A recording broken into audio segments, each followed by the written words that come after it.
দেখছি প্রাতিষ্ঠানিক দলীয়করণ জনগণ চায় না, কারণ জনগণ হ্যার পক্ষে 70% মানুষ হ্যার পক্ষে ভোট দিয়েছে, প্রাতিষ্ঠানিক দলীয়করণ চায় না। কিন্তু আমরা কি দেখলাম, এখানে বরখেলাপ দেখলাম। আমরা দেখলাম যে বাংলাদেশ ব্যাংকের গভর্নর দলীয় লাগবে তাদের।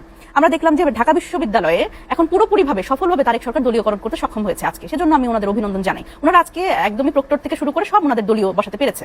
একজন ডিআইজির কথা আমরা শুনলাম, ঢাকা রেঞ্জের উনি ডিআইজি, ওনার নাম সম্ভবত রেজাউল করিম মল্লিক।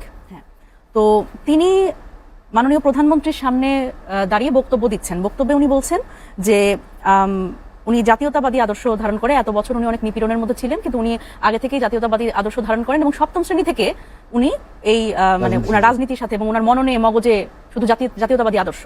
আপনি চিন্তা করতে পারেন একজন সরকারি কর্মকর্তা তিনি এইভাবে করে বক্তব্য দিচ্ছেন প্রধানমন্ত্রীর সামনে। এটা আমরা অতীতে দেখেছি, আমরা দেখেছি পুলিশকে জয় বাংলা স্লোগান দিতে, আমরা এটাও দেখেছি। এখন আবার সেটা এখন আমার কাছে মনে হচ্ছে যে আগে তো এটা একটা গালি হিসেবে ইউজ করা হতো যে পুলিশ লীগ, এখন সেটা থেকে মানে পুলিশ দল এরকম হয়তো হতে যাচ্ছে সেই ট্রান্সফরমেশনটা।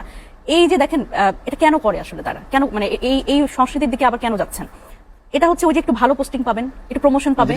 আওয়ামী লীগের আদর্শ বলে সবকিছু লুটপাট করা জায়েজ হয়ে যেত, এখন সেই জায়গা দিয়ে কিন্তু যাচ্ছে। আবার জাতীয়তাবাদী আদর্শ ধারণ করি বলে আসলে সবকিছু, সব দুর্নীতি, সব অনিয়ম, এবং একজন সরকারি কর্মকর্তা তিনি প্রধানমন্ত্রীর সামনে দাঁড়িয়ে আসলে এই ধরনের বক্তব্য দিচ্ছেন, এটা আসলে খুবই মানে মানে কি বলবো, আমার মনে হয় যে আবার সে আগের মানে আমাদের আগের আমলে আমরা ফিরে যেতে যাচ্ছি।